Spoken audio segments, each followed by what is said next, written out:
Malaikat juga tahu. Laki-laki dan perempuan itu terbaring di atas rumput, menatap bintang yang bersembulan dari carikan awan kelabu. Saat yang paling tepat untuk bermalam minggu di pekarangan. Perempuan itu hafal rutinitas ketat yang berlaku di sana. Laki-laki di sebelahnya memangkas rumput setiap Selasa, Kamis dan Sabtu. Mencuci baju putih setiap Senin, baju berwarna gelap setiap Rabu, baju berwarna sedang setiap Jumat. Menjerang air panas setiap hari pukul 6 pagi untuk semua penghuni rumah. Menghitung koleksi sabun mandinya yang bermerek sama dan berjumlah genap 100 setiap pagi dan sore. Banyak orang yang bertanya-tanya tentang persahabatan mereka berdua. Orang-orang penasaran tentang topik obrolan mereka dan apa kegiatan perempuan itu selama berjam-jam di sana. Sudah jadi pengetahuan umum bahwa ibu dari laki-laki itu, yang mereka sebut Bunda, sangat pandai memasak. Rumah Bunda yang besar dan memiliki banyak kamar adalah rumah indekos yang paling legendaris. Bahkan, ada ikatan alumni tak resmi dengan anggota ratusan, dipersatukan oleh kegilaan mereka pada masakan Bunda. Setiap lebaran, Bunda memasak layaknya cateringan pernikahan. Terlalu banyak mulut yang harus diberi makan. Namun, jika cuma akses tak terbatas atas masakan Bunda, yang akan jadi alasan persahabatan mereka berdua, orang-orang tidak percaya. Laki-laki itu yang biasa mereka panggil abang adalah makhluk yang paling dihindari di rumah Bunda. Nomor 2 sesudah blasteran Doberman yang galaknya di luar akal. Tapi untungnya sekarang sudah ompong dan buta.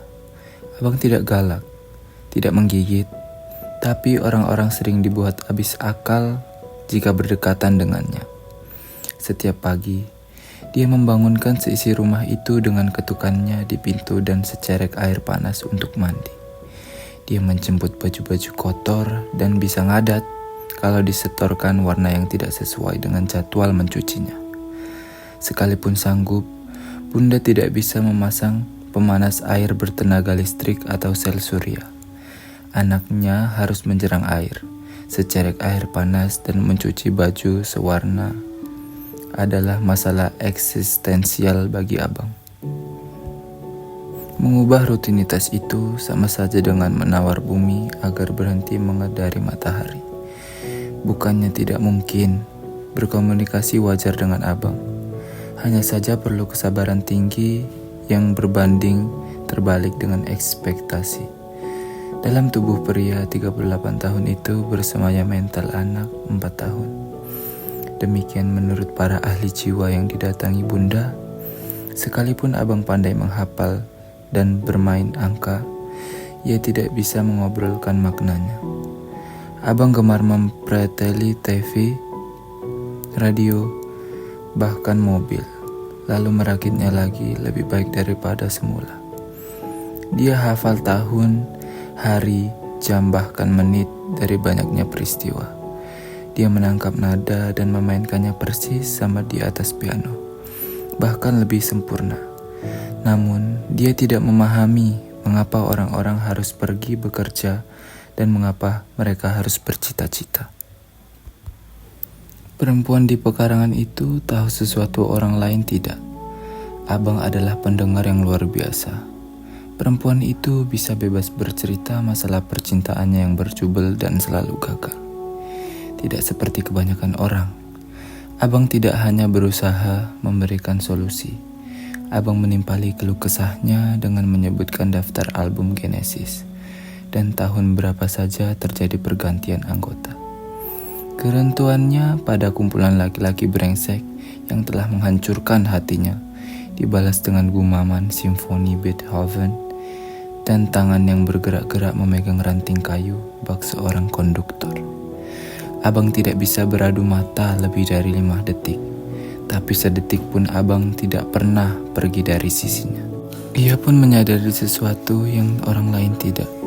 Laki-laki di sampingnya itu bisa jadi sahabat yang luar biasa. Barangkali segalanya tetap sama jika Bunda tidak menemukan surat-surat yang ditulis abang. Untuk kali pertamanya, anak itu menuliskan sesuatu di luar grup musik art rock atau sejarah musik klasik. Ia menuliskan surat cinta, kumpulan kalimat tak tertata yang bercampur dengan menu makanan Dobby, blasteran Doberman yang tinggal tuku ajal. Tapi ibunya tahu, itu adalah surat cinta.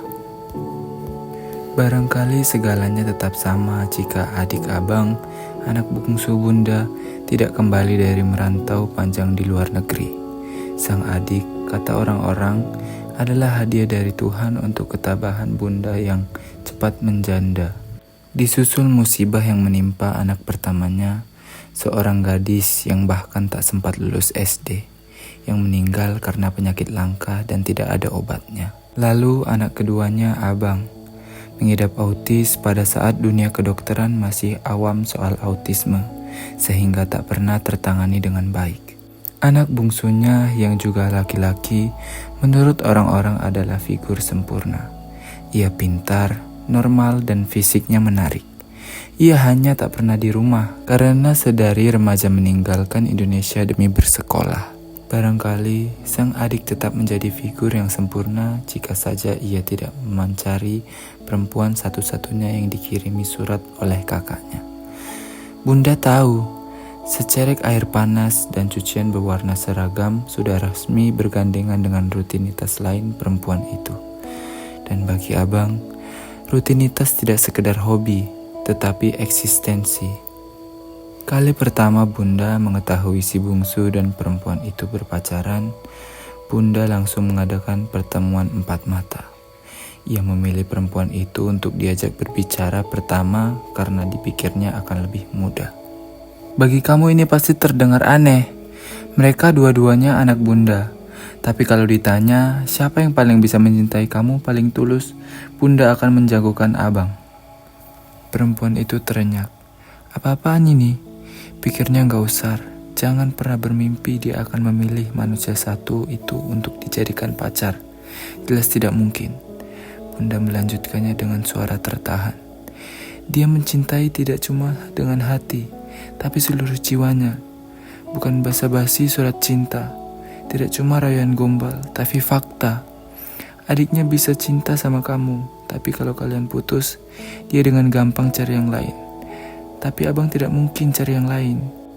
Dia cinta sama kamu tanpa pilihan seumur hidupnya. Tapi Bunda bukan malaikat yang bisa baca pikiran orang. Bunda tidak bisa bilang siapa yang lebih sayang sama saya. Tidak akan ada yang pernah tahu. Saat itu mata Bunda berkaca-kaca, begitu juga dengan matanya. Tak lama mereka menangis berdua. Namun, ia tahu perbedaan dirinya dengan Bunda. Bagi perempuan itu, cinta tanpa pilihan adalah penjara. Ia ingin dirinya dipilih dari sekian banyak pilihan, bukan karena ia satu-satunya pilihan yang ada. Masih sambil berbaring dengan punggung tangannya, perempuan itu mengusap-usap rumput. Lengannya bergerak lambat dan gemulai seolah menarikan tari perpisahan. Ini akan menjadi malam minggu terakhirnya di pekarangan serapi lapangan golf. Semalam mereka berbicara bertiga, dia, Bunda, dan si bungsu. Dia tidak bodoh. Bunda, saya tahu dia tidak bodoh. Dia akan segera tahu kalian berpacaran. Mami, lebih baik dia tahu sekarang daripada nanti setelah kami menikah. Bunda menggelengkan kepalanya dengan tatapan tak percaya. Bagi abangmu, apa bedanya sekarang dan nanti? Kami tidak mungkin sembunyi-sembunyi seumur hidup. Anak laki-lakinya setengah berseduh. Kalau perlu, kalian harus sembunyi-sembunyi seumur hidup. Belas Bunda lebih tegas. Ini tidak adil, ini tidak masuk akal, protes anaknya lagi. Jangan bicara soal adil dan masuk akal. Aturan kamu, aturan kita, tidak berlaku bagi dia. Desis Bunda. Kamu tidak tinggal di rumah ini. Kamu tidak mengenalnya seperti Mami. Suatu hari, pernah ada anak indikos yang jahil. Dia menyembunyikan 1 dari 100 sabun koleksi abang. Bunda sedang pergi ke pasar waktu itu. Abang mengacak-acak satu rumah.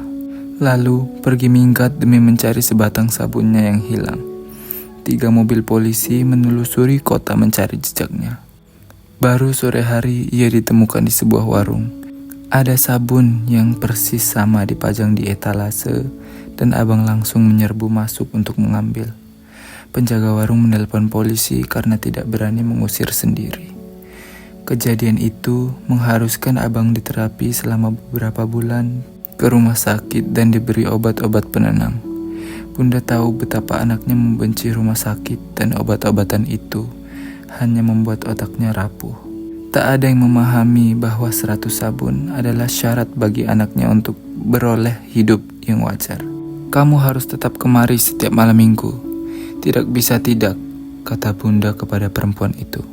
Dan selama di rumah ini, kalian tidak boleh kelihatan seperti kekasih. Buat kalian, mungkin tidak masuk akal. Tapi hanya dengan begitu, abangmu bisa bertahan. Selepas berbicara dengan Bunda, mereka berbicara berdua. Mereka sepakat untuk selama-lamanya pergi dari kehidupan rumah itu. Kalau tidak, mereka terpenjara setiap minggu di sana. Mereka menolak menjadi bagian ritual menjerang air, cuci baju, dan 100 sabun.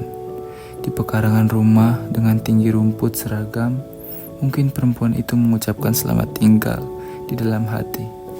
Persahabatan yang luar biasa ternyata mensyaratkan pengorbanan di luar batas kesanggupannya. Perempuan itu mengucapkan maaf berkali-kali dalam hati. Sejenak lagi malam minggu terakhir mereka usai. Bunda menangisi setiap malam minggu, tidak pakai air mata karena ia tidak punya cukup waktu. Ia menangis cukup dalam hati. Semua anak indikos kini menyingkir jika malam minggu tiba. Mereka tidak tahan dengar suara lolongan, barang-barang yang diberantaki, dan seseorang yang hilir mudik gelisah mengucap satu nama seperti mantra, menanyakan keberadaannya. Kalau beruntung, abang akhirnya kelelahan sendiri lalu tertidur di pangkuan ibunya. Kalau tidak, sang ibu terpaksa menutup hari anaknya dengan obat penenang. Pada setiap penghujung malam minggu, Bunda bersandar kelelahan dengan bulir-bulir besar belum membasahi wajah. Anaknya yang berbadan 2 kali lebih besar tidur memeluk kakinya erat-erat. Selain dengkuran dan nafas anaknya yang memburu, tidak ada suara lain di rumah besar itu. Semua pergi. Dobi telah mati. Bunda tak bisa dan tak merasa perlu mengutuk siapa-siapa. Mereka yang tidak paham dahsyatnya api akan mengobarkannya dengan sembrono. Mereka yang tidak paham energi cinta akan meledakkannya dengan sia-sia. Perempuan muda itu benar. Dirinya bukan malaikat yang tahu siapa lebih mencintai, siapa dan untuk berapa lama. Tidak penting, ia sudah tahu. Cintanya adalah paket air mata, keringat, dan dedikasi untuk merangkai jutaan hal kecil agar dunia ini menjadi tempat yang indah dan masuk akal bagi seseorang. Bukan baginya, cinta tak punya cukup waktu untuk dirinya sendiri. Tidak perlu ada kompetisi di sini. Ia dan juga malaikat tahu siapa juaranya.